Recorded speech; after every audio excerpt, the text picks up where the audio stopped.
Indonesia लगभग 35 billion American dollars खर्च कर रहा है अपनी कैपिटल जकार्ता से शिफ्ट करके नुसंतारा बनाने के लिए, एक ऐसी सिटी जो कम्प्लीटली स्क्रैच से बिल्ड की जा रही है। लेकिन सवाल ये नहीं है कि इंडोनेशिया क्या कर रहा है, असली सवाल ये, क्या कल इंडिया को भी ऐसा ही डिसीजन लेना पड़ सकता है, और अगर हाँ तो क्या हम उसके लिए रेडी हैं? दिल्ली दुनिया की मोस्ट पोल्यूटेड सिटी में से एक है। AQI कई बार इतना हाई हो जाता है कि स्कूल बंद करने पड़ते हैं, फ्लाइट्स और ट्रेन डिले होती हैं, doctors long term health emergency की वार्निंग देते हैं। दूसरा बड़ा इशू है दिल्ली NCR का ग्राउंड वाटर लगातार गिरता जा रहा है। कई स्टडीज बताती है कि अगर कंजप्शन और एक्सट्रैक्शन का पैटर्न नहीं बदला, फ्यूचर में ड्रिंकिंग वाटर क्राइसिस हो सकती है। आज दिल्ली NCR की पॉपुलेशन लगभग 2 करोड़ से ज्यादा है, जबकि दिल्ली का एरिया सिर्फ 1484 स्क्वायर किलोमीटर के आसपास है। और जब इतनी बड़ी पॉपुलेशन एक ही एरिया में कॉन्सेंट्रेट हो जाए, हाउसिंग प्रेशर बढ़ता है, वाटर और इलेक्ट्रिसिटी पर लोड पड़ता है, पॉल्यूशन और ट्रैफिक अनकंट्रोलेबल हो जाता है। यही एक अनकंफर्टेबल सवाल पैदा होता है, अगर कैपिटल ही रहने लायक ना हो तो गवर्नेंस का फ्यूचर क्या होगा? और यहीं पर हिस्ट्री हमें एक बहुत स्ट्रॉन्ग वार्निंग देती है। मैं आपको एक राजा की कहानी सुनाऊंगा, एक ऐसा राजा जो मैथ, अरेबिक, फिलोसफी जानता था, लेकिन आज हम उसे द वाइज फूल के नाम से जानते हैं, या फिर मूर्ख राजा। इस नाम के पीछे उस राजा का एक बहुत बड़ा डिसीजन था। उसने अपनी पूरी कैपिटल दिल्ली से दौलताबाद शिफ्ट करने का हुक्म दे दिया। सिर्फ राजा या सैनिक नहीं, बल्कि बच्चे, बुजुर्ग, आम लोग, सबको साथ चलना पड़ा। रिजल्ट, लाखों लोग रास्ते में ही मर गए, खजाना खाली हो गया, इंफ्रास्ट्रक्चर कोलैप्स हो गया। कुछ ही सालों में राजा को अपनी गलती का एहसास हुआ और कैपिटल वापस दिल्ली लानी पड़ी। इस कहानी में कैपिटल शिफ्ट गलती नहीं थी, बल्कि बिना प्लानिंग और ग्राउंड रियलिटी समझे कैपिटल शिफ्ट करना, ये सबसे बड़ी गलती थी। अब जरा सोचिए आज रात ठीक 8 बजे प्रधानमंत्री नेशनल टीवी पर आते हैं और कहते हैं, मित्रों, आज से देश की राजधानी दिल्ली नहीं हैदराबाद होगी।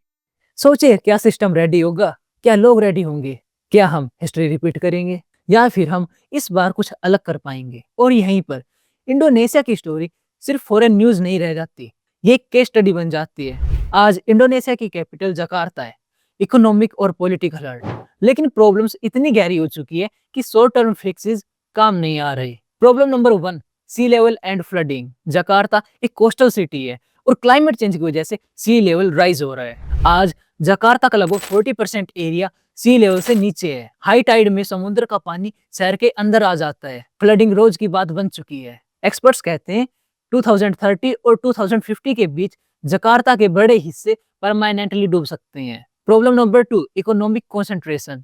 जकार्ता इंडोनेशिया का इकोनॉमिक मैग्नेट बन गया। रिजल्ट, सारी अपॉर्चुनिटीज एक शहर में, बाकी रीजन्स पीछे रह गए। माइग्रेशन सिर्फ जकार्ता की तरफ, इससे रीजनल इनइक्वालिटी बढ़ी, कैपिटल पर प्रेशर और बढ़ा। Problem number 3, over population and traffic. Jakarta में 1 करोड़ से ज्यादा लोग रहते हैं, वर्ल्ड का worst traffic jams, emergency services तक टाइम पर नहीं पहुंच पाते। ये बेसिक प्रॉब्लम देखने के बाद इंडोनेशिया की गवर्नमेंट ने कंक्लूड किया, शहर को बचाने से ज्यादा जरूरी है देश के फ्यूचर को बचाना। इसलिए इंडोनेशिया ने डिसाइड किया पुरानी कैपिटल को फिक्स करने की बजाय एक नई कैपिटल बनाना। नुसंतारा इसलिए डिजाइन की जा रही है, पॉपुलेशन प्रेशर इवनली डिस्ट्रीब्यूट हो, डिजास्टर रिस्क कम हो, गवर्नेंस फ्यूचर प्रूफ हो। और यही डिफरेंस है। मोहम्मद बिन तुगलक ने लोगों को पहले शिफ्ट किया, इंडोनेशिया इंफ्रास्ट्रक्चर पहले बना रहे।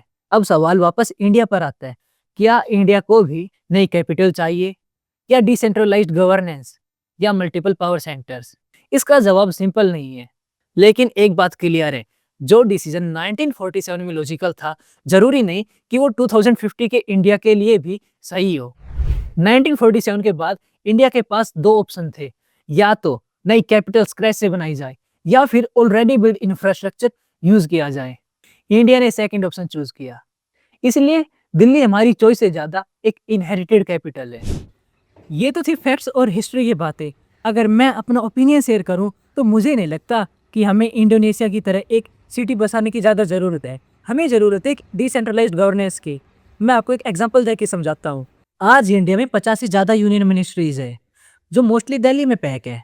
अगर ये मिनिस्ट्रीज़ अलग अलग जगह हो, जैसे ministry of north eastern region या मिनिस्ट्री ऑफ टूरिज्म को नॉर्थ ईस्ट में शिफ्ट कर दे, तो वहाँ सिर्फ एक बिल्डिंग नहीं बनेगी, वहाँ एक बड़ा इंफ्रास्ट्रक्चर बनेगा।